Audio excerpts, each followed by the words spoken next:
اور قرآن مجید سے وہ معنی اخذ کیے، وہ مفاہیم اخذ کیے اور ہم تک شعری شکل میں پہنچے۔ یہ تھا کہ جب ہم قرآن مجید پڑھیں تو اس بات کا خیال رکھیں کہ یہ اللہ تعالیٰ کا کلام ہے، یہ کلام الہی ہے، یہ صرف صفات کی ایک کتاب میں ہے، کلام اللہ کا کلام ہے۔ مخاطب اس کا وہ ہے جو اس کو پڑھ رہا ہو، محسوس ہو جیسے اللہ اس سے براہ راست کلام کرتے ہوئے جو ہے حکم دے رہے ہیں اسے ماننا ہے، جس چیز سے منع کر رہے ہیں اس سے رکنا ہے، جس چیز سے ڈرا رہے ہیں اس کا خوف محسوس کر رہے ہیں، جس کی بشارت دے رہے ہیں اس کی محبت اور اس کی محبوبیت کو محسوس کرنا ہے، جو نعمت کا تذکرہ ہو رہا ہے اس پہ شکر کا جذبہ لانا ہے، جس پہ کسی آزمائش کا تذکرہ ہو رہا ہے اس پہ صبر کا جذبہ پانا ہے۔ بسم اللہ الرحمن الرحیم۔ السلام علیکم دوستو آج ہم بات کریں گے کہ علامہ محمد اقبال قرآن مجید کی تلاوت کیسے کرتے تھے اور قرآن مجید سے پڑھنے کا ان کو کیسا شغف اور محبت تھی۔ اس حوالے سے جناب حکیم عبداللہ خان صاحب نثر حضرت علامہ محمد اقبال سے اپنی ایک ملاقات کا ذکر کرتے ہوئے لکھتے ہیں کہ علامہ نے یہ واقعہ سنایا۔ اب علامہ کیا واقعہ سنا رہے ہیں وہ اسے کوٹ اینڈ کوٹ بیان کر رہے ہیں۔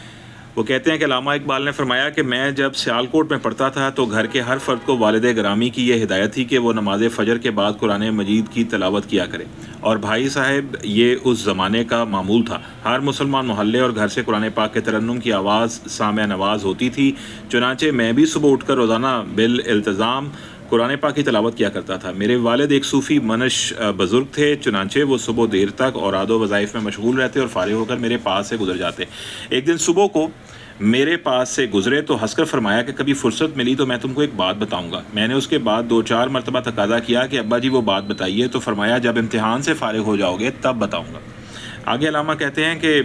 چنانچہ میں امتحان دے کر لاہور سے سیالکوٹ آیا تو پھر عرض کی، فرمایا جب کامیاب ہو جاؤ گے تب بتاؤں گا۔ چنانچہ جب میں پاس ہو گیا اور پوچھا تو فرمایا بتاؤں گا۔ چنانچہ ایک دن صبح کو حسب معمول میں قرآن پاک کی تلاوت کر رہا تھا، وہ میرے پاس تشریف لائے اور فرمایا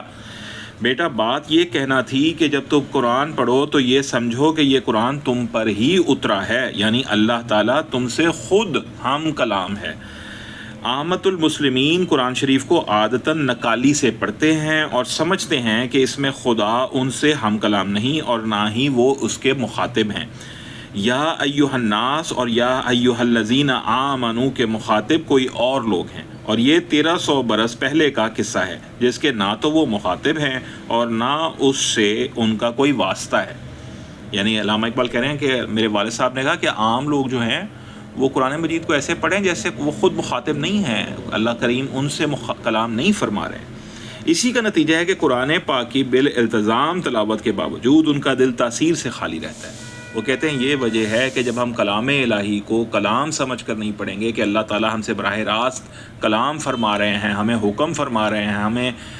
ہمیں کوئی نوید دے رہے ہیں، بشارت دے رہے ہیں، نظارت ہو رہی ہے، کسی چیز سے ڈرایا جا رہا ہے، کسی چیز کا حکم دیا جا رہا ہے، جب تک ہم اس کو کلام کے طور پر یہ نہیں دیکھیں گے کہ اللہ کریم ہم سے کلام فرما رہے ہیں، تب تک پھر جو دل ہوتے ہیں وہ تاثیر سے خالی رہا کرتے ہیں۔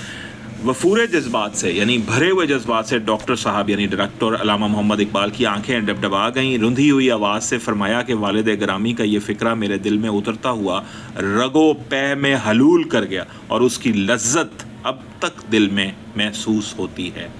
ہفت روزہ حمایت اسلام لاہور مورخہ 13 جولائی 1973 کو یہ چھپا تھا خط علامہ اقبال کا، اور پھر ایک شعر آگے لکھا ہوا ہے کہ یہ نصیحت علامہ اقبال کے دل میں اتر گئی اور کئی سال بعد اس شعر میں ڈھل گئی۔ علامہ کا جو شعر ہے اس کیفیت کے حوالے سے علامہ فرماتے ہیں تیرے ضمیر پہ جب تک نہ ہو نزول کتاب، گرہ کشا ہے نہ راضی نہ صاحب کشاف۔ تو اس ویڈیو بنانے کا مقصد یہ تھا کہ علامہ اقبال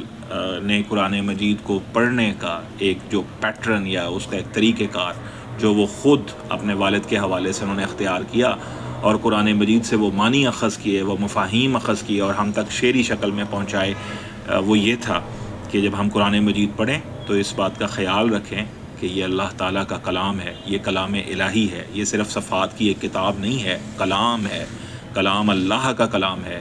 مخاطب اس کا وہ ہے جو اس کو پڑھ رہا ہو، اس کو ایسے محسوس ہو جیسے اللہ اس سے براہ راست کلام کرتے ہوئے جو ہے حکم دے رہے ہیں اسے ماننا ہے، جس چیز سے منع کر رہے ہیں اس سے رکنا ہے، جس چیز سے ڈرا رہے ہیں اس کا خوف محسوس کر رہے ہیں، جس کی بشارت دے رہے ہیں اس کی محبت اور اس کی محبوبیت کو محسوس کرنا ہے، جو نعمت کا تذکرہ ہو رہا ہے اس پہ شکر کا جذبہ لانا ہے، جس پہ کسی آزمائش کا تذکرہ ہو رہا ہے اس پہ صبر کا جذبہ پانا ہے۔ یہ تمام باتیں اگر ہم اس کلام کے ساتھ مستقل محسوس کریں گے تو یہ ایک لائیو ایکسپیرینس بن جائے گا۔ انسان کو قرآن شریف سے نہ صرف شغف میں اور اس کی چاہت میں اضافہ ہوگا، بلکہ قرآن مجید کے ساتھ اس کا تعلق پہم ہو جائے گا، مسلسل ہو جائے گا اور قائم دائم رہے گا۔ میں امید کرتا ہوں کہ اس بات پہ میں بھی عمل کروں گا اور آپ بھی عمل کریں گے اور اپنا بہت خیال رکھیں گے۔ اسی طرح کی کسی اور ویڈیو کے ساتھ اور علامہ صاحب کے کسی اور پیغام کے ساتھ کسی وقت پھر حاضر ہوں گے۔